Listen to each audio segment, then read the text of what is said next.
Thank you so much for your presence, kind presence. Thank you. Honorable Dr. Sanjay Rai ji and my dear friends, ये मेरे लिए बड़ी बात है कि मैं आज आपके सामने हूँ आयुष के इस आयोजन में, आयुष मिनिस्ट्री एंड आयुष्मान भारत न्यास। और डॉक्टर विपिन, जिनको मैं पिछले 15 साल से हमारी जान पहचान है, तो उन्होंने आज मुझे 15 मिनट दिए और ये जो 15 मिनट है इसको मैं भरपूर इस्तेमाल करूँगा। और ख़ास तौर पे आज जो मेरा टॉपिक है वो भी इसी पे है, टाइम पे है। It is called circadian rhythm. हमारे बॉडी का भी एक टाइमिंग होती है which we call circadian rhythm, और आसान भाषा में बॉडी क्लॉक, राइट। तो बॉडी क्लॉक की बात कर रहे हैं और 15 मिनट में बात करेंगे उसकी। और उसके लिए ये पूरा ले आओ, बैग ले आओ, बैग पूरा आपके लिए काफ़ी कुछ, सबके लिए कुछ ना कुछ मैं लाया हूँ इसी बैग में। इस बैग को मुझे खाली करना अगले 15 मिनट में। This means you all are going to get something from it, right. जैसे कोई मैजिशियन आता है अपने जादू का पिटारा लेके, तो इट इज़ हियर। तो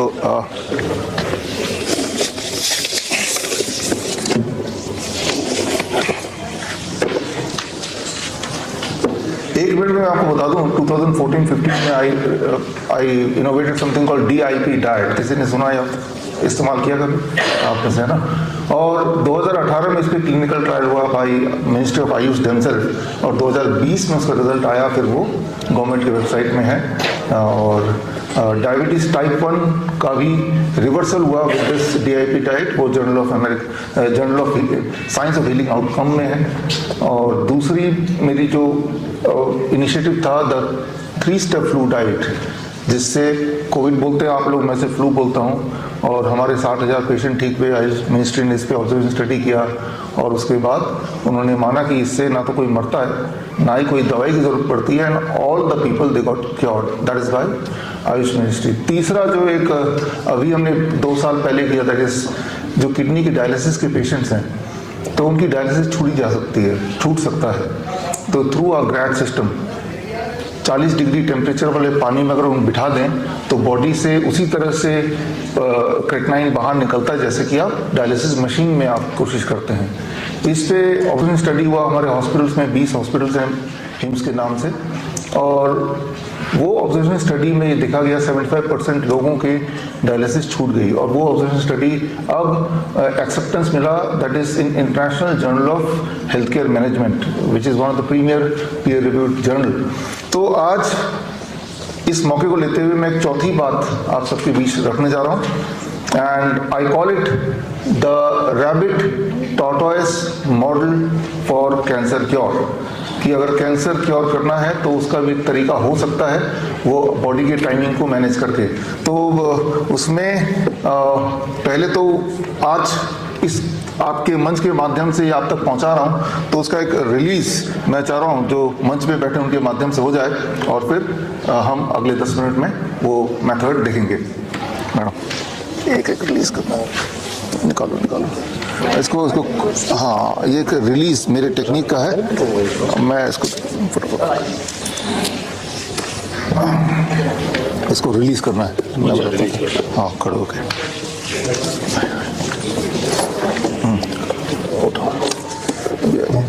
अब इसको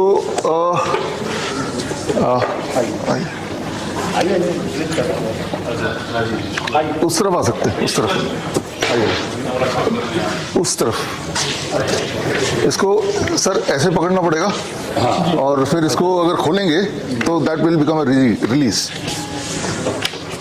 लाइक दिस। एंड इसको ऐसे पूरा नहीं खोलना है, इतना ही खोलना है ऐसे। हाँ, यस, आधा यहाँ तक, राइट। तो एक फोटोग्राफ हो जाए and that becomes a release. Thank you.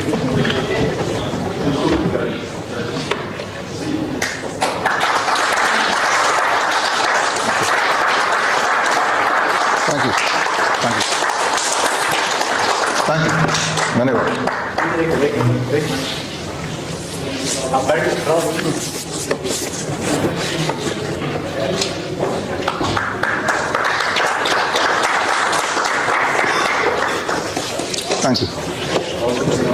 Thank you. तो ये है what we call as rabbit tortoise model for cancer cure. इसमें 4 ही नियम हैं। ये चारों नियम अगर आपको समझ आ जाएगा तो मुझे लगता है कि कैंसर क्योर होगा कि नहीं, हो सकता है कि नहीं, वो बात आप खुद ब खुद समझ लेंगे। तो इसमें जो पहला नियम को मैं समझाने के लिए आई यूज द मॉडल। इमेजिन कीजिए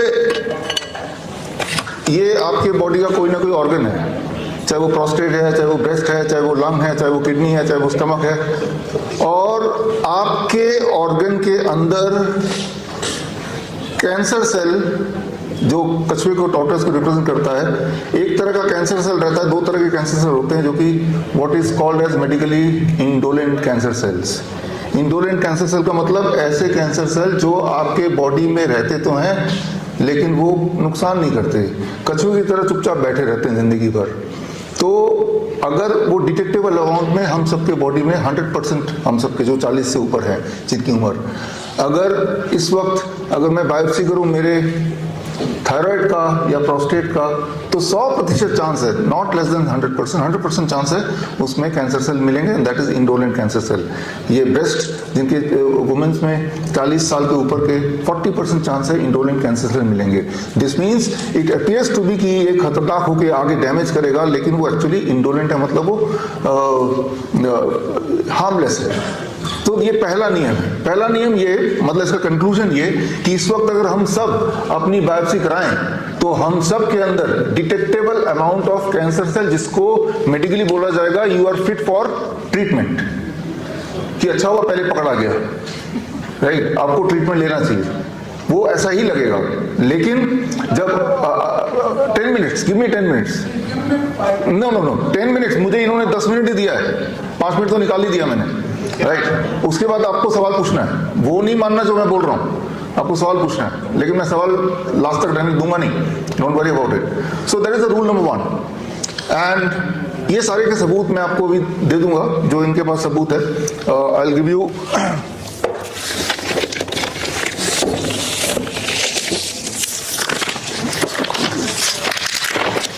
तो ये इसमें सारे एविडेंसेस हैं जो मैं लास्ट में डिस्ट्रीब्यूट करूंगा ताकि आप अभी ब्रेकेज आ जाएगा। So first rule is that we all are having the indolent cancer cell definitely, और उसके जो एविडेंसेस हैं पूरे दुनिया में, जो इसके जितने सारे केस स्टडीज हुए हैं या ऑटोप्सी रिपोर्ट्स की स्टडीज हुए हैं, वो सारा इसमें लिंक मैंने आपको दे, ये आपको मिल जाएगा। अब आता है रूल नंबर 2, 4 ही रूल है। दूसरे रूल की तरफ आते हैं। हमारे बॉडी में कुछ सेल्स ऐसे होते हैं, cancer cell, those were aggressive kind of, जिसे मैं बोलता हूँ रैबिट टाइप कैंसर सेल्स। मतलब ये कि आपके बॉडी के ऑर्गन के अंदर कुछ कैंसर सेल ऐसे भी हो सकते हैं जो एग्रेसिव कैंसर सेल हैं, यानी कि उनकी टेंडेंसी है वो जंप करके दूसरे ऑर्गन में जाना, तीसरे ऑर्गन में जाना और कैंसर को फैलाना, और वो आपकी बॉडी के लिए डेंजर हो सकता है या होता है, और जिससे आपकी मृत्यु हो सकती है। तो कुल मिला के 2 तरह के कैंसर सेल, इनमें से एक टॉर्टोइज जो पक्का ही हम सबके बॉडी में है, जो हमें नुकसान नहीं पहुंचाएगा, जो हमें मृत्यु नहीं देगा, जो हमें तंग नहीं करेगा, और दूसरे तरह का जो किसी किसी के बॉडी में हो सकता है या होता है, जो तंग करेगा, जिसे मैं रैबिट बोलता हूँ, जो जंप करके पूरा कैंसर फैला देता है बॉडी में और फिर बॉडी को नष्ट कर देता है, that is the rabbit kind. अब रूल नंबर 2 कि हमारे पास जितनी टेक्नोलॉजी है, चाहे वो पेट स्कैन है, चाहे वो बायोप्सी है, वो ये तो बता देता है कि इस इंसान की बॉडी में कैंसर सेल है, लेकिन वो ये डिस्टिंग्विश नहीं कर पाता आज की तारीख में कि ये जो कैंसर सेल है ये इंडोलेंट वाला है या एग्रेसिव वाला है, ये टॉर्टोइज काइंड इसका बिहेवियर होने वाला है या रैबिट की तरह ये फैलाने वाला है। ये टेक्नोलॉजी नहीं है। इसके ऊपर जो ट्रायल्स हैं, एक एक्सपेरिमेंट में आपको थोड़ा सा बता दूं। बायोप्सी रिपोर्ट होती है, वो पैथोलॉजिस्ट बायोप्सी को देखते हैं, they are the experts of it, और बायोप्सी के स्लाइड बनते हैं छोटे छोटे। उन स्लाइड में आपके टिश्यू एक तरह से होता है, उसका पिक्चर होता है। तो जो ऑब्जर्वेशन स्टडी किया पैथोलॉजिस्ट पे, ये मेरे पास स्लाइड है, सारे एक ही स्लाइड है, ये बायोप्सी स्लाइड है, वो पैथोलॉजिस्ट को दे दिया गया और बोला इसको देख के बताओ ये कैंसर है, एबनॉर्मल सेल है या नॉर्मल सेल है। ये आप भी आपस में थोड़ा डिस्ट्रीब्यूट कर सकते हैं, इधर भी ये सारे एक ही हैं। तो इसमें 33% पैथोलॉजिस्ट ने बोला कि ये नॉर्मल सेल है, कोई दिक्कत नहीं। 48% पैथोलॉजिस्ट ने बोला कि ये एबनॉर्मल सेल है। 19% पैथोलॉजिस्ट ने बोला ये कैंसर है। तो यानी कि अगर 100 लोग हैं, 100 पीपल, उनमें से सेम चीज को 19 लोगों को बोला जाएगा ये कैंसर है, ये अच्छा खासा कैंसर है जो आपको मार सकता है। तो इस पे जिस ट्रायल की मैं बात कर रहा हूं, वो ट्रायल का पेपर कहाँ है? ये यहीं पे है, इसको चाहे तो आप अपने लंच टाइम में पढ़ सकते हैं, मैं यहीं छोड़ के जाऊंगा।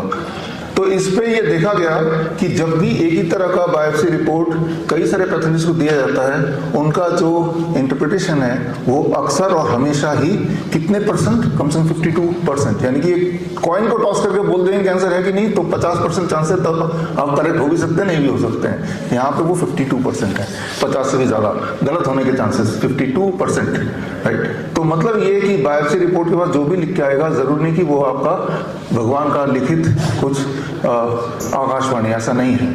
तो मैं ये कंक्लूड करना चाह रहा हूं, रूल नंबर 2, कि आज की तारीख में ऐसी कोई टेक्नोलॉजी नहीं है जिससे ये क्लियरली पता चले कि आपका जो बॉडी में कैंसर अगर डिटेक्ट हुआ भी है, वो कौन सा वाला है, वो खरगोश वाला है या वो टॉर्टोइज वाला है।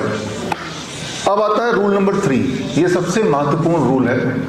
रूल नंबर 3 ये है कि अगर आपके ऊपर कीमोथेरेपी, रेडिएशन थेरेपी कर दिया जाए, तो आपके बॉडी में जो कछुआ वाला जो कैंसर है वो अक्सर खरगोश में बदल जाता है या जा सकता है।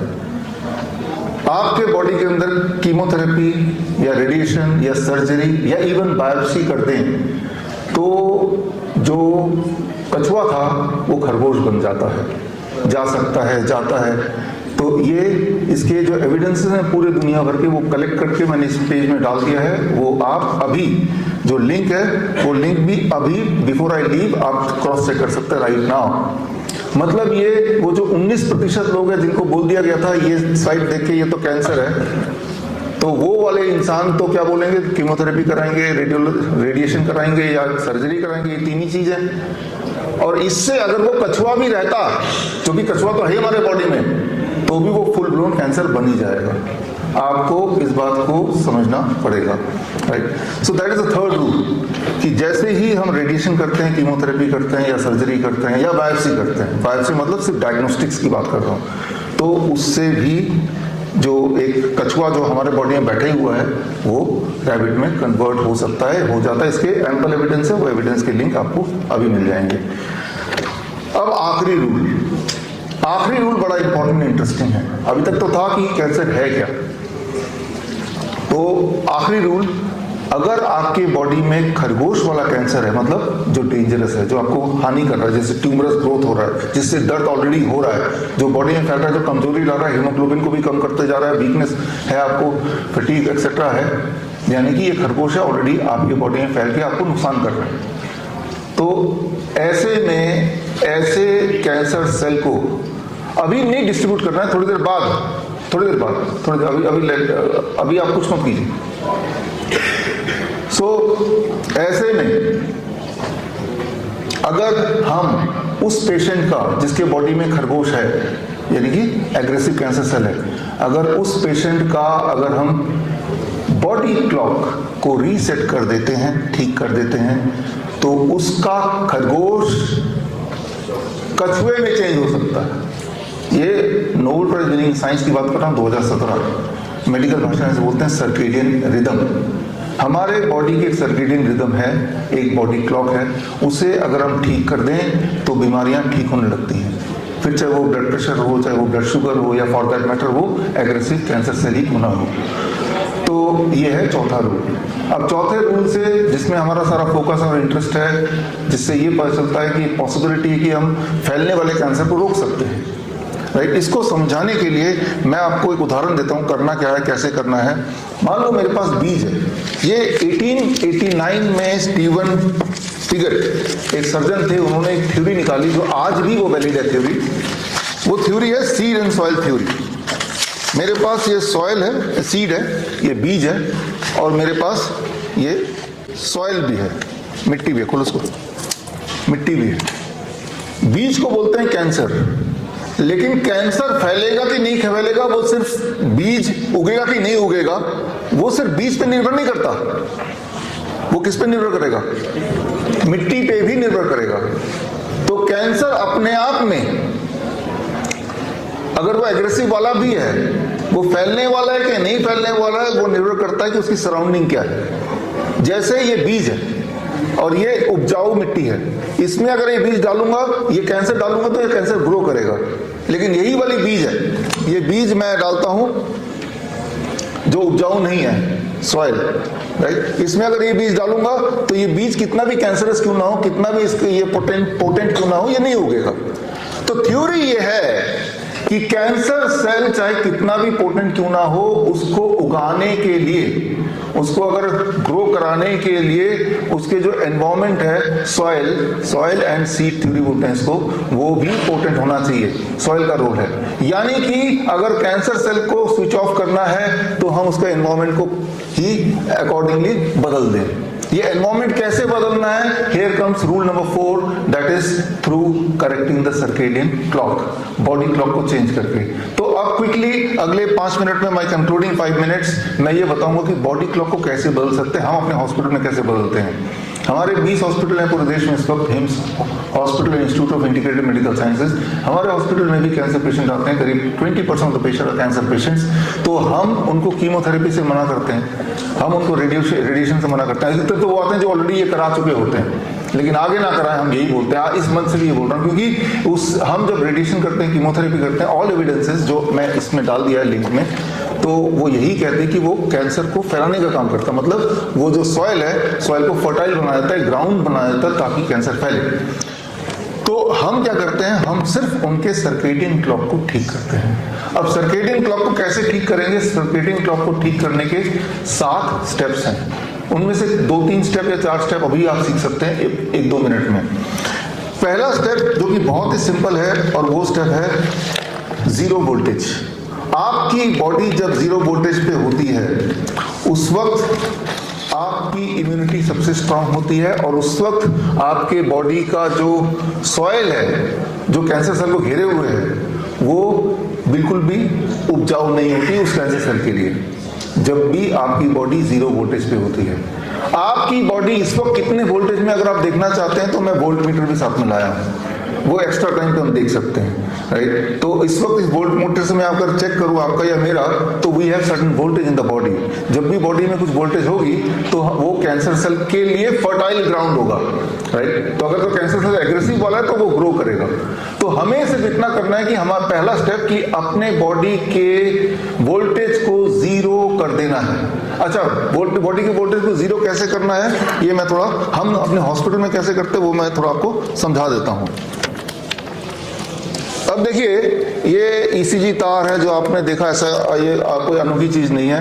अब इस तार का मैंने एक छोर लिया और लेके मैंने अपने हाथ में लगा दी, पेशेंट के हाथ में या पैर में, बॉडी में लगा दिया। दूसरा छोर इसका लिया और लेके, ये बहुत लंबा होगा, और लेके ये कमरे से बाहर जाएगा, यानी कि अबाउट 5 मीटर, और जाके जमीन में ये कॉपर के साथ, कॉपर वायर है, 1 फीट नीचे चला गया। तो इसे कहते हैं ग्राउंडिंग, अर्थिंग। अब ऐसी स्थिति में अगर मैं वोल्टमीटर से मेरा अगर मैं वोल्टेज चेक करूंगा तो दैट बिकम्स 0 वोल्ट। बोलने का मतलब जो आपको पता ही है कि जब आप नंगे पैर मिट्टी में, घास में चलते हैं, वो टाइम आपकी बॉडी की वोल्टेज 0 होती है। ये साइंटिफिकली प्रूवन है, कोई नई बात नहीं बता रहा हूं। जब भी आप नंगे पैर रहेंगे मिट्टी में, घास में, या पेड़ को पकड़ेंगे, तब भी वोल्टेज 0 होगा, which can be proven now. आप जिसको प्रूव करना तो बाहर हम कर भी सकते हैं, थोड़ा इसलिए लाया हूं दिखाने के लिए आपको, वो देखेंगे भी। तो 0 वोल्टेज, लेकिन हम जब चलते हैं तो हम जूते पहन के चलते हैं, राइट। जैसे मैंने अपने पेशेंट के लिए जो जूते बनाए, मैं वही पहन के आया हूं, मैं यही पहनता हूं। अगर आप देखें तो ये जो मैंने पहना हुआ है स्पेशली, तो दिस इज, बाद में आप देखिएगा, अगर देख पा रहे हैं तो इसके नीचे ये कॉपर का एक रिबेट लगा हुआ है और ये चारों तरफ एक copper plated, tin plated copper का तार, जिससे मैंने पैरों के चारों तरफ है एज ए फीता। तो जब मैं घास में चलूंगा तो सीधा वो कॉपर तार के through I am connected with the grass, और उस वक्त बिना चप्पल उतारे भी अगर मैं वोल्ट मीटर से चेक करूंगा तो माई वोल्टेज इज 0 वोल्ट, राइट। तो जब हम सोते हैं, जब हमारे पेशेंट सोते हैं हमारे हॉस्पिटल में आइए, then we use this technology and we see patient का बॉडी वोल्टेज 0 है कि नहीं। और जैसे ही बॉडी वोल्टेज 0 होता है तो सबसे इंटरेस्टिंग बात, उस दिन पेशेंट को नींद बड़ी अच्छी आती है, उनका डिप्रेशन कम होने लगता है, उनका पेन कम होने लगता है, उनका ब्लड प्रेशर कम होने लगता है। इन द फर्स्ट नाइट इटसेल्फ, पहली रात की बात कर रहा हूँ। तो पहला रूल रहा put your body at 0 volt. जिस तरह से मैं आपको एक एग्जांपल देता हूं, जैसे ही आप लैंड करते हैं किसी भी फॉरेन लैंड पे, तो जैसे ही आप मोबाइल को नेटवर्क से कनेक्ट करते हैं तो उस वक्त का टाइम पकड़ता है कि नहीं पकड़ता है ना, किसी और देश का। सिमिलरली जैसे ही आप कहीं और लैंड करते हैं किसी और देश में, और नंगे पैर जैसे ही वहां घास में पैर रखेंगे तो जेट लैग नहीं होगा। उस वक्त का टाइम जोन, उस वक्त का जो जियोमैग्नेटिक, वो आपका बॉडी पकड़ लेगा। लेकिन आप यहाँ से यूएस ट्रेवल करके जाते हैं, जो लोग जाते हैं लेकिन जूते कभी नहीं उतारते, इसलिए इसे जेट लैग होता है। दिन में सोना, रात को नींद नहीं आना, क्योंकि आपका जो बॉडी क्लॉक है और उस जोन का जो बॉडी क्लॉक है वो इन सिंक नहीं है। अगर मोबाइल आपका फ्लाइट मोड पे रहा तो टाइम वही दिखाएगा जो भारत का टाइम है जहां से आप आए हैं। इसीलिए आपको एक बार मोबाइल को एक बार तो इन सिंक करना पड़ेगा वहां के नेटवर्क से। तो ठीक उसी तरह से हमारे बॉडी को इन सिंक करना पड़ता है, जो कि अगर मैं आपसे पूछूं आखिरी बार कब आप नंगे पैर चले होंगे तो सोचना पड़ जाएगा, राइट। तो ये that is about the first thing and the last thing, जो ये वो आसान है इसलिए आप कर पाएंगे 1-2 मिनट ही मेरे पास। दैट इज, हम ऐसे पेशेंट को बोलते हैं इंक्लूडिंग मी एंड यू कि दिन में आपको करीब 10,000 लक्स ऑफ लाइट लेना है फॉर एटलीस्ट 3 आवर्स, 3 घंटे के लिए 10,000 लक्स ऑफ लाइट। ये जो लाइट का एक्सपोजर है आपका इस वक्त, ये दिन है ना ये, लेकिन अभी जो लाइट का एक्सपोजर है, पूरे दिन तो ऑफिस में रहते हैं, इसी तरह का एनवायरमेंट रहते हैं। अगर मुझे देखना हो कि इस वक्त अभी जो लाइट एक्सपोजर है ये कितना है आपका या मेरा, तो मैं सिंपली क्या करूंगा, मेरे पास ऐप है, ये ऐप आप डाउनलोड कर लीजिएगा, फ्री ऐप है।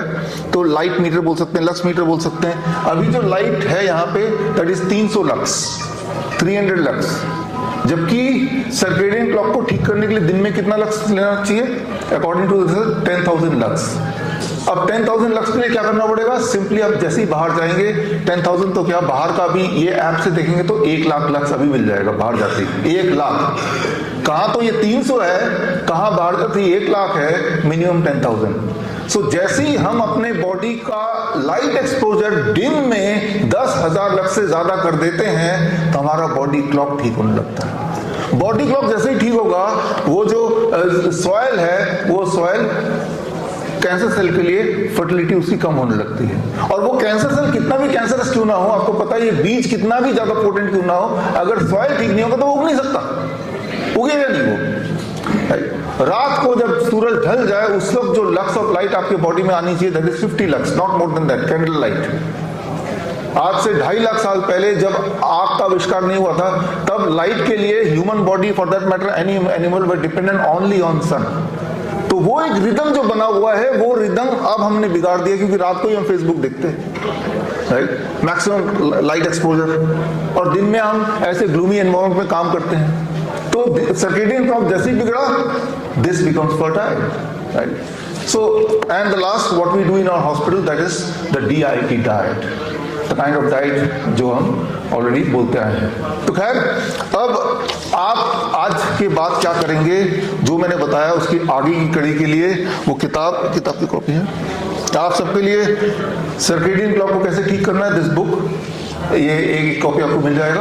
और साथ में ये पूरा tortoise rabbit model of cancer, ये भी आपके लिए एक कॉपी है। इसमें to access the evidences and the research paper जो मैंने अभी बताया, तो एक लिंक है, वो लिंक है biswarup.com, biswrup.com/RTM, rabbit tortoise model, RTM। ये लिखने की जरूरत नहीं क्योंकि ये तो मिल ही जाएगा आपको। तो उसमें जाके चाहे तो अभी भी आप देखेंगे तो जितनी सारी बातें मैंने बताई वो सारे एविडेंस के फॉर्म में वहां दिखेंगे, राइट। तो फिर और जितनी बातें मैंने बताई और बहुत सारी और चीजें, but those are not possible here.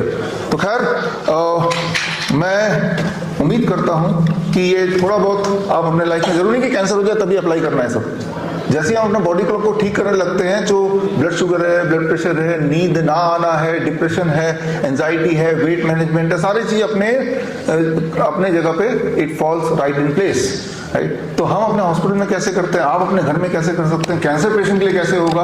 एक आखिरी बात सबसे इंपॉर्टेंट है, सब कुछ भूल के अगर आप सिर्फ एक बात याद रखें कि शाम के 6 बजे के बाद कुछ भी नहीं खाना है, right. We need not to eat after, शाम के 6 बजे के बाद we need not to eat anything. मैं ये बात नहीं कर रहा हूं कि उससे पहले क्या खाना है क्या नहीं खाना है, जो भी आप खा रहे हैं उसको मैं छेड़ नहीं रहा। जो भी आप कर रहे हैं, एक्सरसाइज कर रहे हैं, नहीं कर रहे हैं, योगा कर रहे हैं, नहीं कर, what ever, I am not interested in it. मैं सिर्फ एक रूल बता रहा हूँ, अगर आप ये डिसाइड कर लें कि शाम के 6 बजे से पहले ही मैं डिनर फिनिश कर लूंगा, उसके बाद कुछ नहीं खाऊंगा, अगले दिन सुबह ही खाना है, you can do it, sunset के साथ ही खाना खत्म। तो इस एक रूल से, एक ही रूल से 24 घंटे में, जिनका ब्लड शुगर का पेशेंट है 50 यूनिट तो 24 घंटे में कम हो जाता है। ब्लड प्रेशर का 3 दिन के अंदर उनको दवाई छोड़नी मजबूरी हो जाती है। मोटे लोग within 1 month about 10% weight घटेगा ही घटेगा। जिनको नींद नहीं आती within the first 24 hours, now they will be more comfortable sleeping. जो डिप्रेशन के पेशेंट हैं, डिप्रेशन के पेशेंट जो है उनका डिप्रेशन कम होने लगता है। जो डिप्रेशन के पेशेंट हैं, डिप्रेशन की दवाइयां खाते हैं, अगर वो धूप में नंगे पैर जैसे ही रखते हैं for 30 minute, that is equal to the medicine, वही वाला उनको रिलीफ मिलना शुरू हो जाता है। तो ये सारी जो चीजें हैं, ये कहीं से कुछ खरीद के नहीं ला सकते, ये तो आपको अपनाना है। Time is medicine, what I call as time is medicine. The first thing I give, circadian clock को ठीक करने के लिए सिर्फ एक ही रूल आप दिमाग में रखिए कि मैं 6 बजे के बाद नहीं खाऊंगा, and that can we can start from today. उससे पहले खाइए जो भी खाना है, सिर्फ ये रूल कीजिए। और जो लोग डायबिटीज या बीपी की गोली लेते हैं, उनके लिए वार्निंग ये है कि अपना बीपी और डायबिटीज और ब्लड शुगर जरूर चेक करें, क्योंकि it is expected that with in 24 hours इस सर्केडियन क्लॉक जैसे ही करेक्ट होगा, आपका ब्लड शुगर प्रेशर गिरेगा, तो accordingly you will be required to taper down those drugs, isn't it. तो मतलब रास्ता बड़ा सिंपल है, अपने बॉडी क्लॉक को सेट करो, बीमारियां अपने आप ही सेट हो जाएंगी।